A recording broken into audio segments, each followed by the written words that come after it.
Bab 711, berlutut dan sajikan teh. Bella terlihat malu. Berlutut pada orang tuanya itu wajar, tapi untuk apa dia berlutut pada orang yang tidak ada hubungan darah dengannya? Kenapa, kamu tidak ingin mengobati ayahmu? Ancam Richard. Oke, aku berlutut. Bella menggigit bibir merahnya dengan erat dan berlutut. Tidak boleh berlutut, sebuah suara bernada tinggi bergema di aula cukup lama. Semua orang terkejut dan melihat ke sumber suara. Siapa yang begitu berani membuat keributan pada kesempatan ini? Tidakkah dia takut membuat keluarga Kyle marah akan membuatnya dipotong oleh keluarga Kyle? Orang yang berteriak itu adalah Recha. Tidak ada yang mengenalinya dan tempat kejadian mulai berbisik. Siapa pemuda ini? Aku tidak kenal, tidak seperti kerabat pengantin pria. Dua orang tua di sebelahnya adalah orang tua pengantin wanita. Anjir, orang tua pengantin wanita adalah pengemis bau? Bukankah katanya pengantin wanita lahir dari keluarga kaya? Bodoh, itu karena Tuan Kyle tidak ingin orang mengetahui dia menikah dengan putri pengemis, makanya berbohong. Puff, haha, Tuan Kyle menikahi putri pengemis membuat orang tertawa terbahak-bahak. Pemuda yang berteriak ini pasti putra mereka, kakak pengantin wanita. Kamu berpikir terlalu banyak, kakak pengantin wanita adalah pembelot dan dia sudah lama meninggal. Pemuda ini seharusnya kerabat miskin dari keluarga pengantin wanita. Puff, naha, gelak tawa terdengar tiada habisnya. Richard hampir gila, demi menyembunyikan identitas Bella dari keluarga miskin. Tidak ada yang tahu berapa banyak usaha yang dia lakukan. Tetapi sekarang, semuanya dikacaukan oleh pria yang tidak tahu diri ini. Saat ini, dia sangat ingin memakan daging Recha dan meminum darahnya. Recha naik ke mimbar, langkahnya tegas dan kuat, sosoknya sangat luar biasa. Auranya sangat kuat di tempat kejadian. Orang-orang sukses yang sudah banyak bertemu orang hebat pun merasa takut. Richard tidak tahu apakah dia hanya orang miskin dari keluarga pengantin wanita.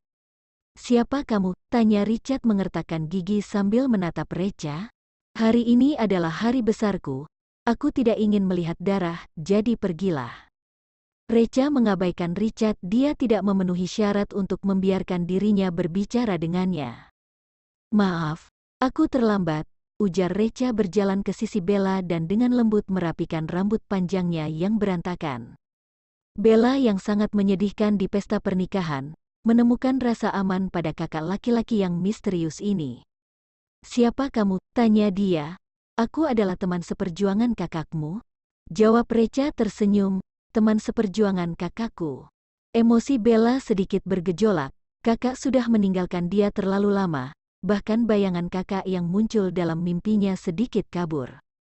Tidak disangka masih memiliki kesempatan bertemu dengan teman seperjuangan kakak. Kukira siapa? Ternyata teman seperjuangan pembelot. Ujar Richard tertawa terbahak-bahak, kalau begitu, kamu juga pembelot. Recha menunjukkan niat membunuh dan menamparkan Richard tanpa ragu. Kamu tidak memenuhi syarat menghinaku, lebih baik kamu mati. Kerumunan tercengang dan terdengar suara menarik napas dingin. Pemuda ini sungguh berani, hanya seorang pembelot, berani sekali menamparkan Richard di depan umum. Salah satu dari 4 keluarga besar di Midgard, tuan muda dari keluarga Kyle. Tidakkah dia tahu bahwa keluarga Kyle dapat mencubitnya sampai mati jika mereka menggerakkan jari-jari mereka? Tadi kamu menamparkanku, ujar Richard memegang wajahnya dan menatap Recha dengan tidak percaya. Tadi kamu menamparkanku, aku tidak hanya menamparmu, tetapi juga ingin memukulmu, ujar Recha menendangnya tanpa ragu. Tendangan ini menendang terbang satu kaki palsu Tuan Kyle. Penampilan Tuan Kyle tanpa satu kaki sungguh lucu. Meski suasana sekarang terasa mencekam, tetapi beberapa orang tertawa. Anjir, wajah Richard memerah. Ini sungguh memalukan. Martabat keluarga Kyle telah hilang, persetan. Kamu harus mati. Bab 712. Kamu harus mati. Wanita itu menghela nafas dan berdiri. Tuan Richard, sudah kuberitahu sebelumnya. Wanita pembawa sial seperti ini tidak boleh dinikahi. Kamu malah tidak dengar. Batalkan saja pernikahan ini. Satpam, patahkan kaki dua orang ini dan lempar ke selokan. Dan dua orang tua itu, bukankah mereka suka memungut sampah? Lempar saja ke tempat pembuangan sampah wilayah barat. Tim satpam yang terlatih segera mengelilingi Recha. Bum, Bella tercengang. Gawat, kakak ini akan dalam masalah. Dia akan mencelakai mereka dan orang tua. Aku berlutut dan sajikan teh. Kamu bisa memintaku melakukan apapun yang kamu inginkan. Ujar Bella buru-buru memohon pada wanita itu, kumohon, lepaskan rekan seperjuangan kakakku dan orang tuaku. Mulai sekarang aku akan menjadi pelayanmu, maaf, aku merasa kamu jorok. Aku tidak bisa minum teh yang kamu sajikan, cibir wanita itu. Bagaimana ini? Bella jatuh ke dalam keputusasaan yang mendalam. Ayah Bella dan ibu Bella juga gelisah dan bingung. Bengong apaan, kenapa tidak beraksi? Teriak wanita itu, tunggu sebentar. Teriak Recha tiba-tiba ketika satpam hendak beraksi. Kenapa? Baru tahu takut, cibir Richard memakai kembali kaki palsunya dan berdiri. Bersujud padaku sebanyak 100 kali, lalu patahkan kedua kakimu. Mungkin saja aku bisa mengampunimu, Bella. Awalnya aku menyiapkan hadiah pernikahan untukmu hari ini. Ujar Recha kepada Bella dan mengabaikan Richard, tetapi sepertinya hadiah pernikahan ini tidak bisa diberikan. Anggap saja sebagai hadiah pertemuan untukmu. Hadiah itu seharusnya sudah sampai. Ujar dia melihat jam, kerumunan terdiam, nyawa dia hampir melayang tetapi masih bisa memikirkan hadiah. Sungguh tidak tahu diri, anjir, dasar sampah tidak tahu mati, bunuh dia. Ujar Richard, ketika para satpam hendak beraksi, mereka tidak menyangka saat ini di luar pintu terdengar deru mesin. Konvoi kendaraan militer berhenti di pintu masuk hotel. Pintu terbuka dan tim bersenjata lengkap masuk dan berdiri dalam dua baris. Silakan Direktur Kepolisian turun dari mobil, teriakan para prajurit mengguncang langit. Setelah itu, seorang petugas kekar berjalan ke aula mengikuti tim. Semua orang terkejut melihat kedatangan beliau. Ternyata orang itu adalah kepala cabang, Direktur Kepolisian. Kenapa Direktur Kepolisian memimpin tentara datang ke Midgard? Atau jangan-jangan Richard mengundangnya ke pesta pernikahan? Kekuatan keluarga Kyle sungguh menakutkan. Direktur Kepolisian masih berdiri. Mana berani para tamu ini duduk? Mereka semua bangkit menyambut. Wanita itu dan Richard juga sangat penasaran. Bagaimana mungkin Direktur Kepolisian kebetulan datang ke sini? Datang menghadiri pernikahan, tetapi keluarga Kyle tidak memenuhi syarat untuk mengundang dia. Direktur Kepolisian, selamat datang, maaf tidak menyambut, ujar keduanya buru-buru menyambut. Silakan duduk, silakan duduk. Direktur Kepolisian langsung mengabaikan keduanya dan memimpin tim ke sisi Bella. Apakah kamu adik Bella?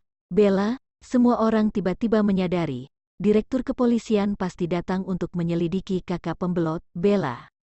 Wanita itu dan Richard sangat gembira. Kali ini mereka tidak perlu turun tangan sendiri. Ada Direktur Kepolisian yang akan menyelesaikan mereka. Aku adik Bella, angguk Bella. Direktur Kepolisian tiba-tiba berteriak hormat. Dia dan pasukan yang dia pimpin ke Midgard segera berdiri tegak dan memberi hormat militer. Semua orang terkejut, ada apa ini? Kenapa berbeda dari yang diharapkan? Tuan, apa yang kamu lakukan? Ujar Bella terkejut. Direktur Kepolisian dengan cepat mengeluarkan sertifikat penghargaan berwarna merah dari tangannya dan memberikannya dengan hormat dengan kedua tangan. Bella, kakakmu sudah melindungi negara, menanggung beban setiap tuduhan dan akhirnya mati untuk negara. Sekarang dia diangkat menjadi martir terhormat. Bab 713. Balas dendam gila-gilaan, apa? Kerumunan tercengang. Bella telah meninggal selama 5 tahun dan sekarang menjadi martir. Apakah martir itu hebat? Hebat, bahkan sertifikat martir terhormat diberikan sendiri oleh Direktur Kepolisian dari cabang Midgard. Ini sungguh sangat hebat, tidak disangka kakak Bella yang sudah mati masih bisa memberikan kontribusi yang begitu besar bagi keluarga. Keluarga Kyle terlalu meremehkannya. Bella memegang sertifikat penghargaan dan melihat foto kakaknya di sertifikat. Air matanya menetes dan membasahi sertifikat penghargaan. Ayah Bella dan Ibu Bella sudah menangis terseduh-seduh. Mereka menutupi wajah mereka dengan gemetar dan berjongkok di tanah. 5 tahun, mereka mendapat stigma pembelot selama 5 tahun dan dimarahi selama 5 tahun. Dalam 5 tahun terakhir, mereka tidak bisa makan dan tidak bisa tidur nyenyak. Begitu mereka menutup mata, kata pembelot muncul di benak mereka. Tidak ada yang tahu bagaimana mereka bertahan selama 5 tahun terakhir.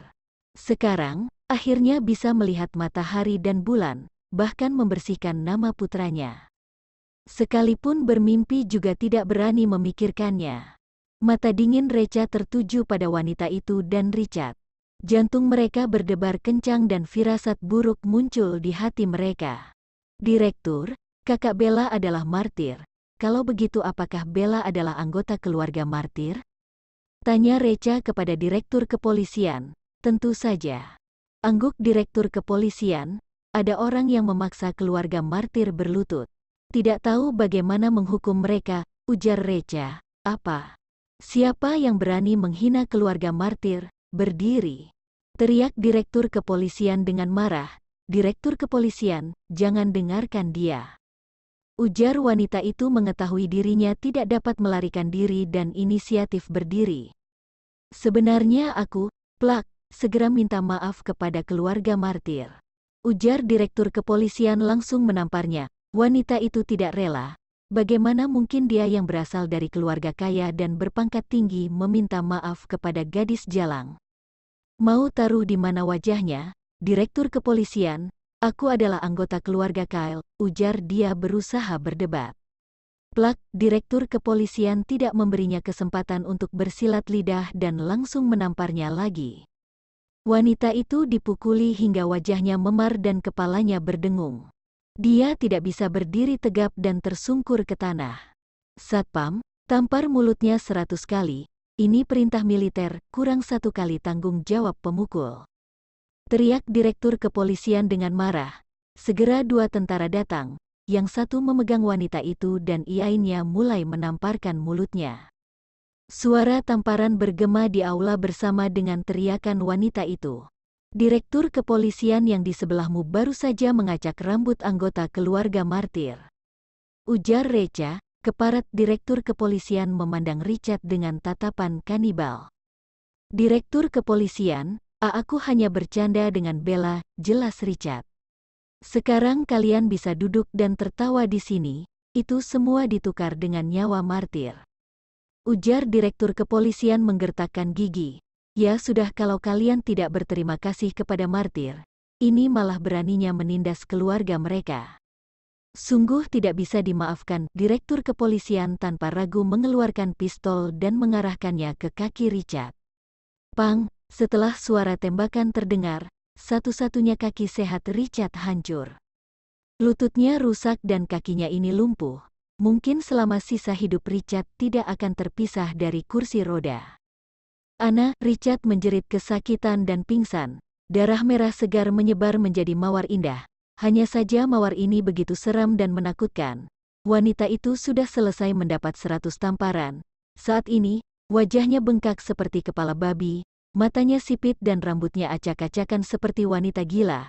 Dia terkejut memandang Richard yang terbaring di genangan darah. Bukan hanya rasa sakit, tetapi kemarahan. Semua ini disebabkan oleh gadis jalang itu. Bella dan orang tuanya harus mati. Bab 714. Keluarga Kyle menggila. Richard tidak tinggal terlalu lama di sini. Dia pergi setelah meminta maaf kepada ayah Bella dan ibu Bella. Recha juga membawa Bella dan keluarganya pergi, menyisakan tamu yang berantakan dan terkejut. Bella, mati kau, gumam wanita itu menyeka darah di mulutnya sambil menggertakkan gigi. Seluruh keluarga Kyle harus mati, dan pemuda yang bersama mereka juga harus mati.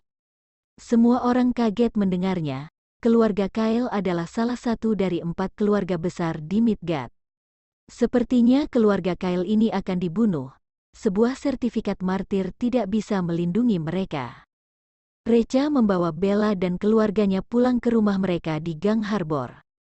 Rumah Bella dalam kondisi bobrok, banyak peralatan rumah tangga yang tidak layak pakai dan bahkan perabotannya berasal dari tahun 1980-an. Setelah mereka bertiga mempersilahkan Recha dan Lone Wolf duduk sambil melihat sertifikat martir Bella. Kemudian bergumam dan meluapkan emosi mereka yang kompleks. "Bu, rekan seperjuangan kakak pulang. Tolong masak 2 hidangan enak," ujar Bella kepada Elbu Bella karena merasa telah mendiamkan Recha dan Lone Wolf. Iya, Ibu Bella tersenyum dan mengangguk. Masih ada 2 botol anggur enak di rumah. Biarkan kamu menemani kalian minum, kalau kakak Bella tahu kalian berdua datang melihatnya. Dia pasti akan sangat bahagia di surga. Sudah merepotkan Bibi, ujar Recha tersenyum sopan. Sudah merepotkan Bibi, ujar Lone Wolf dengan sopan untuk menyenangkan calon ibu mertua ini. Bella, ceritakan padaku, kenapa mau menikah dengan Richard? Apakah dia memaksamu? Tanya Recha memandang Bella. Bukan, aku sendiri yang ingin menikah dengannya, desah Bella menggelengkan kepala. Recha mengernyitkan alis. Kenapa mau menikah dengannya? Dia sama sekali tidak pantas untukmu. Ayah, ceritanya panjang, ujar Bella tersenyum getir. Dulu Richard terus mengejarku, tetapi aku tidak pernah mau. Hanya saja, akhir-akhir ini penyakit ayah semakin buruk bahkan sampai membahayakan nyawa.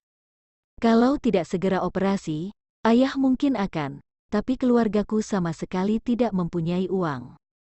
Dalam kondisi mendesak, aku hanya bisa berkompromi.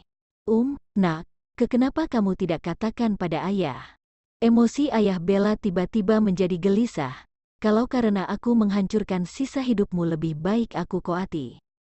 Dasar kamu ini, lain kali tidak boleh ada pemikiran seperti ini lagi. Jangan salahkan ayah kalau tidak mengakuimu. Tapi, ayah penyakitmu, ujar Bella mengernyitkan alis. Ayah Bella mendesah. 5 tahun yang lalu, ayah sudah seharusnya mati. Ayah puas bisa hidup sampai sekarang. Recha dengan cepat mengedipkan mata pada Lone Wolf. Lone Wolf, kesempatanmu telah datang, cepat ambil. Jika Lone Wolf memohon pada dirinya untuk merawat ayah Bella, dia pasti akan meninggalkan kesan yang baik pada keluarga Kyle. Untuk sesaat otak Lone Wolf masih belum berputar, hanya menatap tatapan Recha dengan bingung. Sampai Recha diam-diam menunjukkan sebuah jarum perak, barulah Lone Wolf sadar. Kok, ayah Bella adalah ayahku. Kumohon padamu obati paman, ujar dia. Kamu mengerti ilmu kedokteran? Tanya ayah Bella dan Bella terkejut memandang Recha. Dulu di praktek kedokteran di militer pernah menyelamatkan puluhan ribu tentara.